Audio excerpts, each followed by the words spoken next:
8 তারিখে কয় টাকা ছিল? ৭০। আজকে কয় তারিখ? আজকে হলো 18 18 তারিখ। তাহলে 10 দিনের ব্যবধানে আজকে কয় টাকা বিক্রি করলেন? ৮০ টাকা। 80 টাকা। তাহলে কয় টাকা বৃদ্ধি পেয়েছে? ৫ টাকা। 5 টাকা বেড়েছে। ছোলার দাম ৫ 8 টাকা। তারিখ থেকে 18 তারিখের মধ্যে 5 টাকা করে বৃদ্ধি পেয়েছে। এটা আপনার এখান থেকে বৃদ্ধি পেয়েছে। এই আমরা তো দেখলাম। এখন আপনি বলতেছেন যে আপনি বৃদ্ধি করেননি। বৃদ্ধি করেছে কে? আপনার ডিলার যিনি আপনার কাছে বিক্রি করছেন উনি। তাই বলতেছেন। স্যার, উনি বৃদ্ধি করছেন তার প্রমাণ ক্যাশ মেমো। টাকা যদি লেনদেন হয় তাহলে অবশ্যই আপনাকে ক্যাশ মেমো রাখতেই হবে। আপনি কিনেছেন কত এগুলো? করে? এই যে দিদি আমাদের এখানে লাভ আমরা আমি বুঝলাম আপনার লাভ 50 পয়সা। কিন্তু আপনার তো ব্যবসায়িক কার্যক্রমগুলো তো কমপ্লিট করতে হবে। আপনি যে দামে কিনেছেন আমার ভাউচারগুলো খাতা, হ্যাঁ খাতা দেখাই। খাতা না, আপনি ক্যাশ মেমো ভাউচার দেখান। দেখান, ক্রয়ের ক্যাশ মেমো দেখান। ক্যাশ মেমো দেখান। হ্যাঁ, ক্রয়ের ক্যাশ মেমো নাই তাহলে। মানে আমাদের তো স্যার আমরা বাকি কিনি, মানে ওরা তো সিলেক্ট রেখে দেন। ভাই বাকি লেখা থাকবে বাকি। এই যে স্যার, এই যে আমরা এই যে ক্রয়ের ক্যাশ খাতা মেমো দেখলে দেখান। তো বোঝা মানে যাবে আমরা না। যেটা পেড করি, আপনি ভাউচার রাখবেন। যে আমরা বাকি আপনার এই দিদি, খাতা বিশ্বাসযোগ্য না, বুঝেছেন? না, আপনাকে আমি ভাউচার বলি। রাখতে হবে। আজকের ডেটে তো 80 টাকা বিক্রি করেছেন। আজকে বাজার 80 টাকা। 8 তারিখ থেকে 18 তারিখ 10 দিনের ব্যবধানে 5 টাকা করে বাড়িয়ে দিলেন। স্যার বাড়িছে, সোলার দাম বাড়িছে। 8 তারিখেরটা 18 তারিখ দুই ক্যাশ মেমোই দেখান। স্যার, আমাদের কি একটা মেমো নাই। স্যার আমাদের যেটা পেড হয় সেটা আমাদের কাছে দিয়ে যায়, ওনাদের কাছেই আছে। আপনি অনেক সিনিয়র মানুষ এবং অনেক বছর যাবত ব্যবসা আমরা করছেন। আপনি ক্রয় হতে পারে, বাকিতে হতে পারে, নগদে হতে পারে, কিস্তিতে হতে পারে, আংশিক বাকি, আংশিক নগদ, বিভিন্ন ভাবে হতে স্যার, পারে। আপনি আমার খাতাটা দেখলে কিন্তু শুনেন আমি বলি, কিন্তু ক্রয়ের ক্যাশ মেমো দেখা থাকবে। মনে করেন এক্সাম্পল আমি বলি, আপনি কিনেছেন হয়তো 70 টাকা কেজি। কত বস্তা কিনলেন? 100 বস্তা।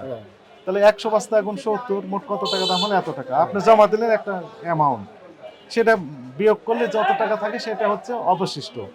এভাবে লেখা থাকবে ক্যাশ মেমোতে। সমস্যা কোথায়? স্যার না, মেন কি স্যার আমাদের আপনার বাকি খাতার কথা থাক, খাতার আপনার একটা তথ্য ক্যাশ থাক, মেমো ক্যাশ নাই। মেমোতে থাকতে হবে। খাতা আপনার হ্যাঁ, আর সিটি, ক্যাশ মেমোটা সিটি। সেই বিক্রেতা। সিটি। আমি 17 তারিখে আপনি ছোলা কেনেননি, তাহলে সেই 16 তারিখের ছোলাই আপনি বিক্রি করে যাচ্ছেন। হ্যাঁ, হ্যাঁ। 16 তারিখে দাম ছিল 78, তাহলে তো 80 টাকা তো আপনিই বাড়িয়েছেন। দিদি এই দেন, দিদি আমি 78 টাকা করে কিনছি আমার। ওকে, ঠিক আছে।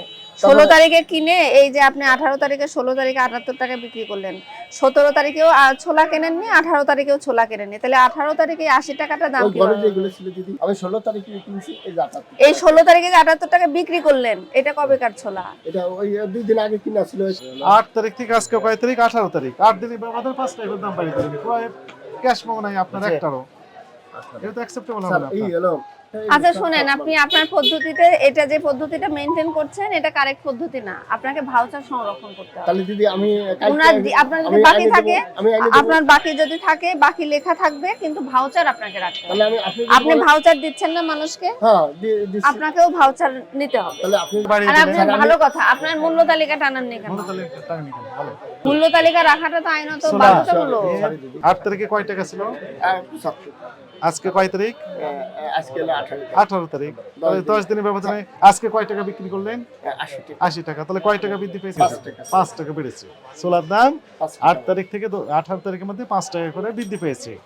এটা আপনার এখান থেকে বৃদ্ধি পেয়েছে। এই আমরা তো দেখলাম।